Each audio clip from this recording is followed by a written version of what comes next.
What's going on? Welcome back to the channel. So today we're going to talk to you about Lucid. I want to go over some expectations for this upcoming week, what might cause some volatility in the stock price, and go over everything else you need to know. But first, make sure you guys hit that thumbs up, and with that, let's get right to it. So starting off with data points, Monday is going to be more of a technical driven day, and a lot of people digesting what has been happening over the last several trading days. A lot of people are wondering, is Friday's sell-off, which was largely linked to inflationary fears, is that justified or not? It's all going to come down to Monday if we see a little bit of a recovery. But Tuesday, Wednesday, you have a couple of Fed speakers. Thursday, you have GDP, which right now the forecast is 2.3. And then on Friday, PCE. So a lot of big data points that could move the market. And then moving over to this, you have yours truly, Lucid unveiling the earnings Tuesday after hours. I'm going to be live streaming that here. So if you like that, definitely hit that thumbs up. But it's kind of annoying the fact that Lucid, back in the day when it was very popular, it was like stock number one, the most kind of popular of them all. It's really sad to see that even AMC is somehow above Lucid. That's based on, again, earnings whispers. I don't know how they really choose this, if that's them choosing it or if it's some other algorithm or whatever else. But yeah, I really don't think AMC is more popular than Lucid whatsoever. But aside from that, that's going to cause a lot of volatility. Nvidia after hours Wednesday will be in like a huge deal for the market. And there's always been those types of scenarios that has played out over the last couple of years.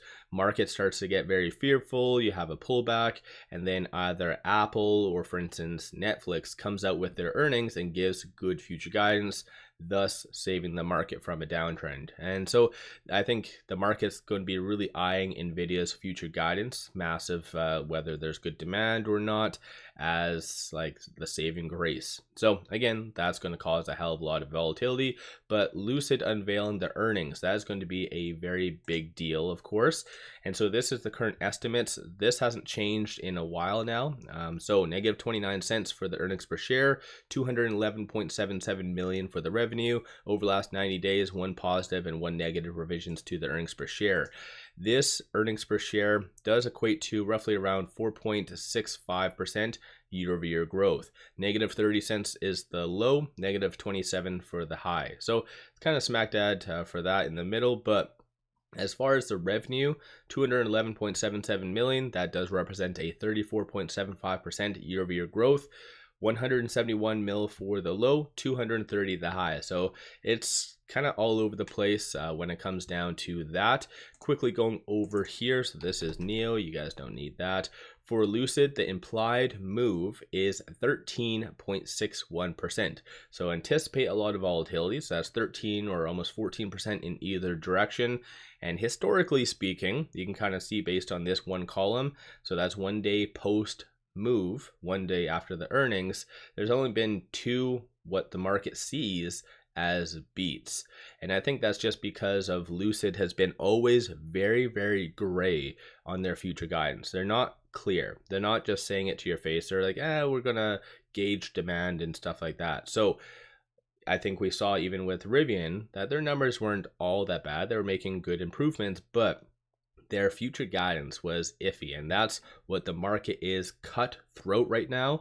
If you fail to give good future guidance, you're going to get so essentially that has been one thing that Lucid has always lagged, and historically, as you can kind of see, it hasn't really worked out all that well for the stock price. So this upcoming earnings, I'm actually cautiously optimistic. We've seen a couple flyovers. I think one was just put out yesterday, and you're actually starting to see Gravity.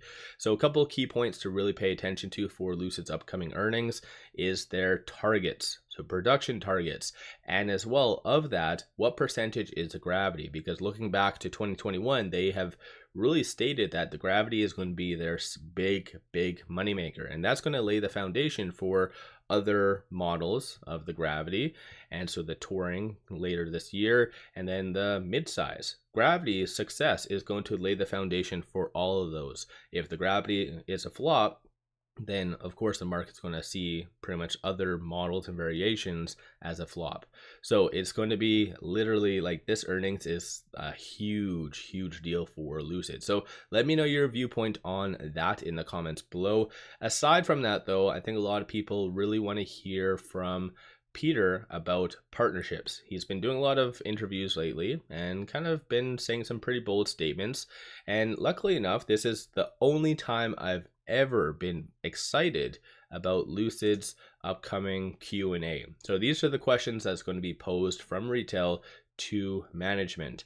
And honestly, I'm not going to waste your time and go through this because since day one, this has not changed. So this is why it's very important that you get the good questions out day one, and then those ultimately do get asked. So yeah, it is what it is, but pretty good stuff. I think these are rather difficult questions, kind of piggybacking off of what has been stated by Peter himself, such as that whole 80-20, but yet not really giving much context on where that 80% is going to be coming from. So people are going to be really listening to partnerships, and what they've done in the past is listen to every finite word that he does say. So I think this week is going to be big for that. Aside from that, the only thing that they're doing is going to be in Hamburg. So Lucid Air Sapphire in Hamburg. So yeah, I think that's good, which I believe, if I remember correctly, the Sapphire was named, was it King of the Autobahn or something like that? So definitely it lives up to the name. Lucid is amazing for their tech. And so I think this is why, again, a lot of people going back over here are rather confused by, like, you have all this tech, why haven't we had all these partnerships? So this is definitely the hardest questions that Peter is going to really kind of get. One thing that I don't know, though, it does indicate Gagnon is here, so I don't know if he's going to be speaking or if it's going to be that new CFO that starts on that same day on the 25th.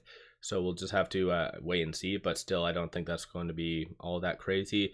It would make more sense to have Gagnon there because he's a little bit more familiar with the actions of Q4, but still, it'd be nice for a good introduction of that CFO and stuff like that. But like I said, a lot of craziness is going to come this week from a lot of data points, their earnings, and whatever else. Shorts did wake up a little bit on Friday, so they increased 1.64 million shares.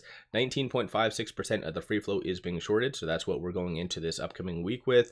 233.02 million shares overall are being shorted, and then utilization is 85.73%. But looking at the options, you see a consensus for it to be roughly around that 4 to 450 for this upcoming week. So pretty good stuff, a little bit more than the anticipated 13% move. So that's kind of a good thing. Bears on the flip side are anticipating for this upcoming week for it to be sub 250. So I think even the options are exactly accurate. Like this earnings is going to be like a make it or break it type of scenario. So let me know your thoughts on that. I always like to look at and as well determine when they're going to be needing dilution next. And so that's also going to be another hot topic for Lucid. A lot of analysts have really brought that up as a big negative associated to Lucid. It's just the amount of money that they do need. So I think them getting these partnerships is a must to offset a lot of that kind of burn. So once again, something just to kind of be aware of. But aside from all of that, though, with it right now at 306, it is trading between this R1 and the pivot. So $3 is going to be a strong support, and then $3.40 followed by 364 is going to be the next strong target / resistance points. On the actual chart itself, it is still above that 50-day moving average as well as 100 and 200. So all that kind of good stuff that you want to see. Because of the crazy volatility that has happened over the last couple of trading days, you do see stochastic RSI rather kind of breaking from that overbought status. So it is getting to the neutral category. So that's kind of a good thing in my opinion. But still, Monday and possibly even Tuesday in many cases is going to be linked on to the technicals. So when it comes down to Lucid, the technicals, they're actually faring a little bit better than majority of the stocks out there.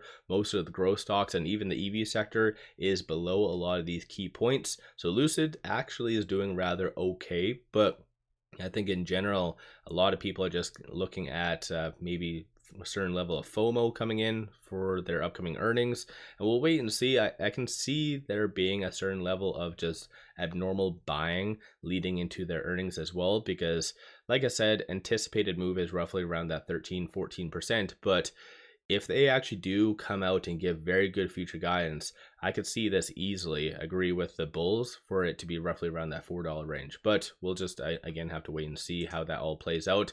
Looking at this is what we're going into earnings and this upcoming week with for analyst ratings. But post earnings, you're going to probably see another about 5-6 ratings based on that. Unfortunately, looking back at previous earnings, you can kind of see just analysts have stopped really paying attention all that much. So in Q3, you had, was it five analysts? The day prior, you had, or the earnings prior, you had, was it seven, something like that. So definitely analysts have stopped really paying so much attention to Lucid. I think they're just waiting for some good words of optimism from Peter, and then maybe they'll start covering it a little bit more. But regardless, anticipate a lot of new ratings coming out this week. So let me know your thoughts on Lucid. Throw your price predictions in the comments below. Where do you see it going by the end of the week? So that is encumbering all the data points, all the fear, earnings, Nvidia earnings. Where do you see things going? I myself, I see it roughly around probably above this R2, so that $3.64. But because of everything, you might see some volatility. It might drag it back down to this R2 to this R1, but let me know your general thoughts. Don't forget to hit that thumbs up. One final thing, pop over to my Discord, completely free, link in the description below and also the comments. A lot of good people, a lot of good chat on options, stocks, and everything else. So with all that, appreciate all of you watching.